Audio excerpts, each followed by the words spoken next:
Awalnya di sini dia tidak mimpi, tapi dia lagi tidur saja. Cuma ada sesuatu yang ngegangguin dia pas tidur. Kasur dia berasa diinjek-injek sama orang. Kalian pasti tahu rasanya ketika kasur diinjek-injek sama orang pas kita lagi tidur. Tapi semakin lama orang itu semacam loncat-loncatan di atas kasur. Padma semakin risih, ingin negor tapi Padma tidak bisa bangun. Ngomong-ngomong, ini juga dia simpulkan sebagai rep-repan, tapi posisinya dia tidur setengah terlungkup alias miring sambil memeluk guling. Karena dia sudah kesel banget, dia berusaha nengok tapi tidak bisa nengok juga akhirnya. Tapi dia merasakan ada yang duduk di pinggangnya. Semacam kain kasar yang dipakai sama sesuatu dan tidak berat sama sekali. Betul saja, pas dia bangun, ada anak kecil duduk di pinggangnya, mau dia marahi, anak itu lari keluar. Terus akhirnya dia kejar, tapi dengan sekejap anak itu hilang. Akhirnya di depan ada ibunya Padma lagi duduk bersama temannya. Padma di situ kelihatan panik karena ditanya kenapa sama ibunya. Padma akhirnya nangis jadi-jadinya. Setelah dijelaskan, anak kecil itu ternyata bersembunyi di balik pintu ruang tamu dan dia lari ke arah kamar ibu Padma terus bersembunyi di bawah tempat tidur. Akhirnya ibunya Padma bertanya sama anak itu, "Adek, siapa namanya? Jangan ngumpet di situ, berdebu." Anak itu hanya diam sambil cengengesan. "Rangga," jawab anak itu. Padma masih ngeri melihatnya padahal ya wujudnya seperti anak kecil pada umumnya. "Sini Rangga nak, keluar yuk," kata ibunya Padma. Pas keluar dari tempat tidur, anak itu tiba-tiba saja menyerang Padma yang lagi di depan pintu ngeliatin ibunya sedang membujuk anak itu. Dan di situ juga Padma bangun. Ternyata itu masih mimpi.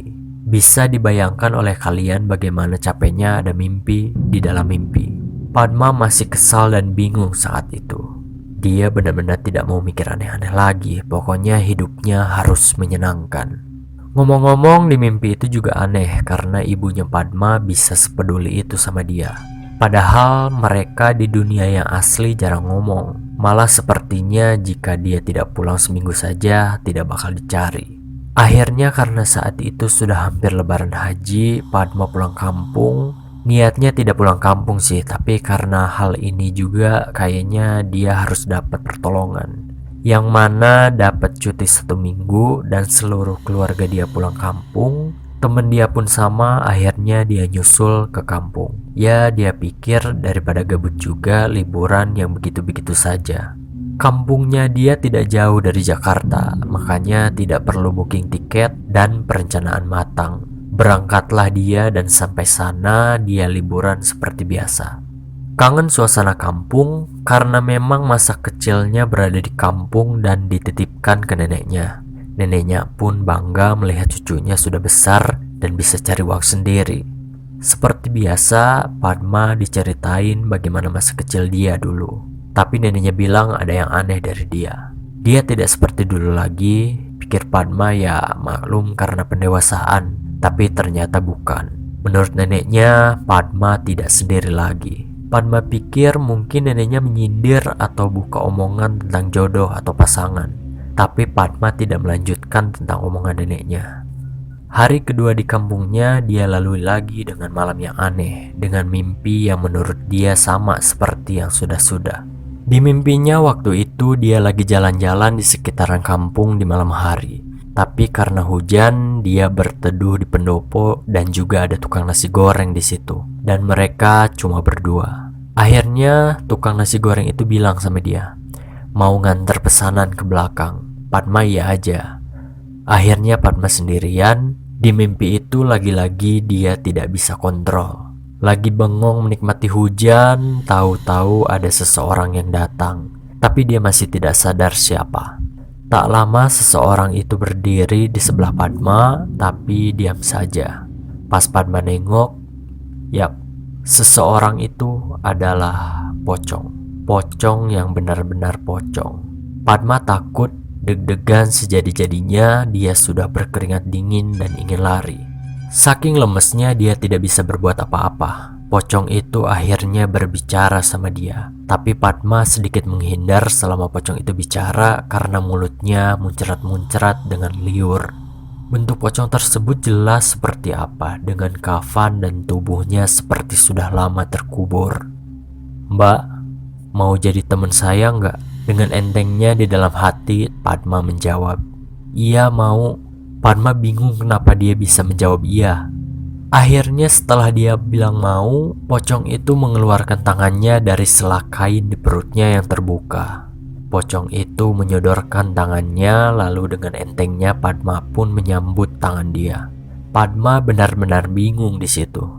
Waktu Padma salaman, dia kaget karena tangannya nyetrum.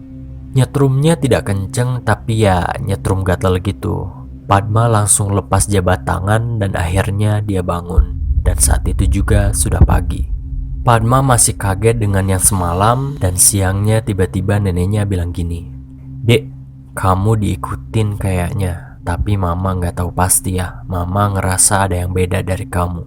Ternyata yang neneknya bilang kemarin bukan soal pasangan atau jodoh, tapi ada yang Padma bawa kemana-mana tanpa dia ketahui siapa dan apa itu sampai sekarang.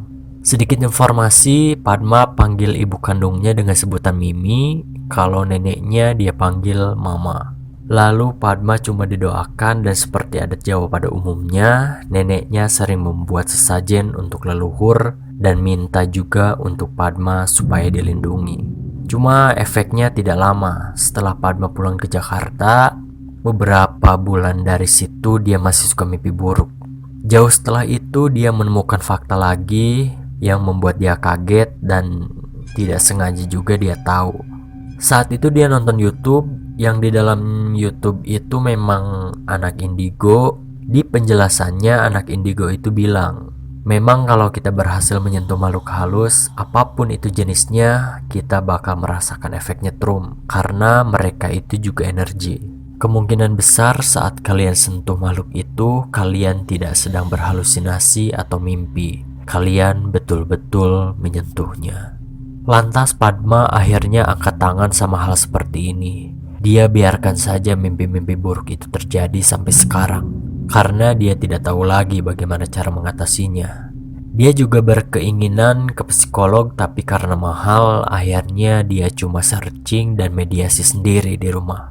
Pokoknya perjuangan dia sudah sangat ribet, sampai beli lilin aromaterapi, makan makanan sehat, beli bantal baru, dan tidur di tempat yang suhunya stabil alias tidak panas dan tidak dingin. Oke, demikian untuk kisah kali ini. Adanya kisah seperti ini jangan membuat kita takut, karena pada dasarnya manusia diciptakan lebih sempurna. Ambil baiknya dan buang buruknya, dan selalu minta perlindungan kepada Tuhan. Dilarang takut, dilarang memuja. Saya Oji, selamat beristirahat. Wassalamualaikum warahmatullahi wabarakatuh.